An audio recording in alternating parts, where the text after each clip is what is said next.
This channel does not promote any violent, harmful, or illegal activities. All content provided by this channel is meant for an educational purpose only. Top quality और consistent performance के लिए सिर्फ silver pump नाम याद रखना। এই মুহূর্তে দাঁড়িয়ে আরো একটা ব্রেকিং নিউজ দিই আপনাদের। অ্যামোনিয়াম নাইট্রেট বোঝাই গাড়ি বীরভূমে ফের পাকড়াও হয়েছে সেই গাড়ি। 19,000 কেজি অ্যামোনিয়াম নাইট্রেট নিয়ে যাওয়া হচ্ছিল ওই গাড়িতে করে। একবার ভেবে দেখুন, ওই অ্যামোনিয়াম নাইট্রেট বিস্ফোরক তৈরিতে কাজে লাগে। সেই অ্যামোনিয়াম নাইট্রেট কোথায় নিয়ে যাওয়া হচ্ছিল? ঝাড়খণ্ডের দিকে যাচ্ছিল এই গাড়ি, এমনটাই জানতে পারা যাচ্ছে। কিন্তু কী উদ্দেশ্যে ওই গাড়ি নিয়ে যাওয়া হচ্ছিল? ওই যে ammonium nitrate 19,000 KG ammonium nitrate কোথায় নিয়ে যাওয়া হচ্ছিল, কেন নিয়ে যাওয়া হচ্ছিল, সমস্তটা এখন প্রশ্নের মুখে। হিমাদ্রি আমাদের প্রতিনিধি আমাদের সঙ্গে রয়েছেন। হিমাদ্রি, আর কি তথ্য পাওয়া যাচ্ছে? কোনো স্লিপার সেলের কাছে যাচ্ছিল কি এই অ্যামোনিয়াম নাইট্রেট? এখনো কি বলছে তথ্য? দেখো, প্রাথমিকভাবে ধৃতদের জেরা করে পুলিশ জানতে পেরেছে বীরভূমকে করিডোর হিসাবে ব্যবহার করে তারা ঝাড়খণ্ডের দিকে যাচ্ছিল। তখনই পিকআপ ভ্যানটিকে আটক করে এরপর আজ তাদের রামপুরহাট মহকুমা আদালতে তোলা হয়েছে এবং হেফাজতে নেবে পুলিশ। হেফাজতে নিয়ে পুলিশ জানার চেষ্টা করবে যে এই এত বিপুল পরিমাণ অ্যামোনিয়াম নাইট্রেট তারা কোথায় নিয়ে যাচ্ছিল, কী কাজের জন্য নিয়ে যাওয়া হচ্ছিল, কারা বরাত দিয়েছে, বা এখানকার এই পশ্চিমবঙ্গ বা বীরভূমের কেউ জড়িত রয়েছে কিনা, সমস্ত কিছু পুলিশ হেফাজতে নেওয়ার পর তাদেরকে জেরা করবে।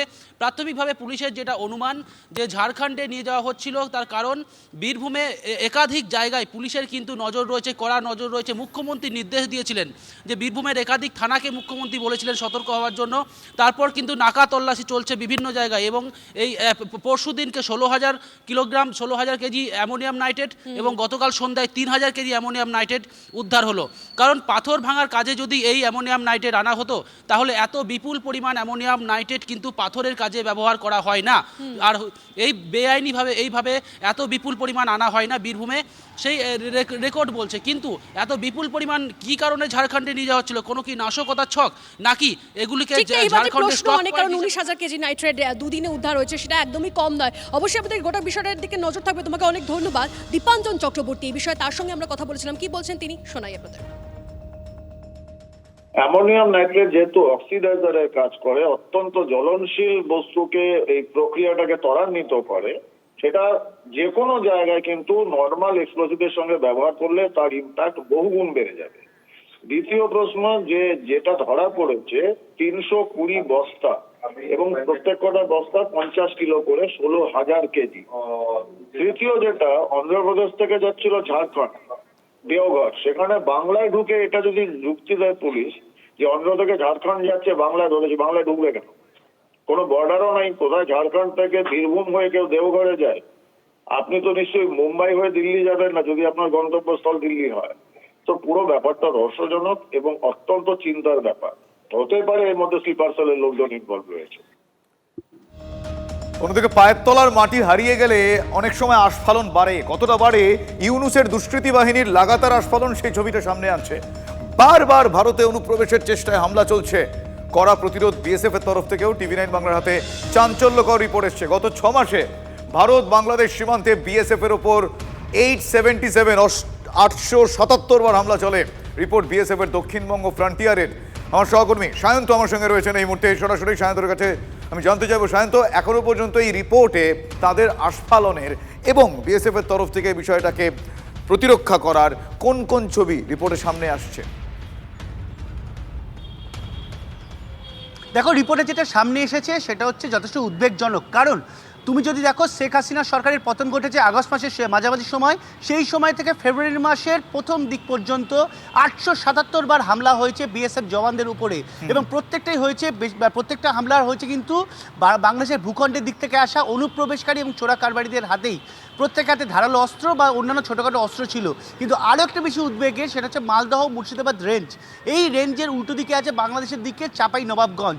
সেখান থেকে প্রায় 65% যতবার হামলা হয়েছে তার মোট হামলার 65% এই চাপাই নবাবগঞ্জ বা সুখদেবপুর এরিয়া, এই বিওপি এরিয়া অংশেতেই হয়েছে। অর্থাৎ মালদহ মুর্শিদাবাদের ওপারে বাংলাদেশের ভূখণ্ড রয়েছে, সেখান থেকে পাচারকারী এবং অনুপ্রবেশকারীদের আসা যাওয়ার সংখ্যা সবথেকে বেশি। মূলত বিএসএফের তরফে একটা বিষয় আশঙ্কা করা হচ্ছে যে এত অনুপ্রবেশ ঘটছে কেন? কোথাও কি জঙ্গি কার্যকলাপ তাহলে বৃদ্ধি পাচ্ছে সীমান্ত জুড়ে? মূলত সেই কারণে কিন্তু এই নজরদারি এবং এই সক্রিয়তা বাড়ানো হয়েছে, যাতে এই অনুপ্রবেশকারীদের রোকা সম্ভব হয়, পাচারকারীদের রোকা সম্ভব হয়। বুঝতে পেরেছি, মানে গোটা বিষয়টা তাদের উস্কানিমূলক আচরণ এবং আস্ফালন প্রতিরোধ করার জন্য বিএসএফ প্রস্তুত ছিল, আছে এবং থাকবেও। প্রাক্তন বিএসএফ কর্তা সমীর মিত্র তিনি কিভাবে দেখছেন বিষয়টা, তার অভিজ্ঞতার নির্যাস কি আমরা শোনাবো। পাশাপাশি শোনাবো অগ্নিমিত্রা পাল, বিজেপি নেত্রী, তিনিই বা কি বলছেন। যদি দেখা যাচ্ছে যে এরা অনেকটা হচ্ছে যে এদের সঙ্গে, কেননা এভরি সিটিজেন, যে কোনো লোক তার একটা আত্মরক্ষার কবচ রয়েছে।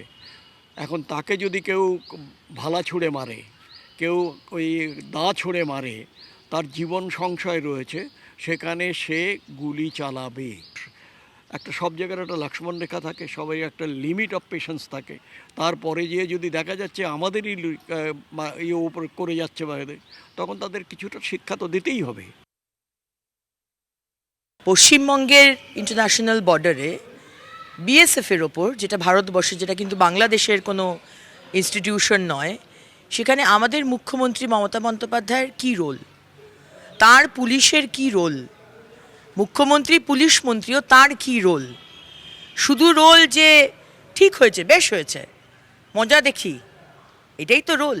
সরকার যেরকম আপনার চলছে সেরকম কেন্দ্র সরকার চলছে। আপনি সারাক্ষণ মোদিজিকে ছোট করার জন্য ভারতবর্ষকে ছোট করছেন, খুব আনফর্চুনেট।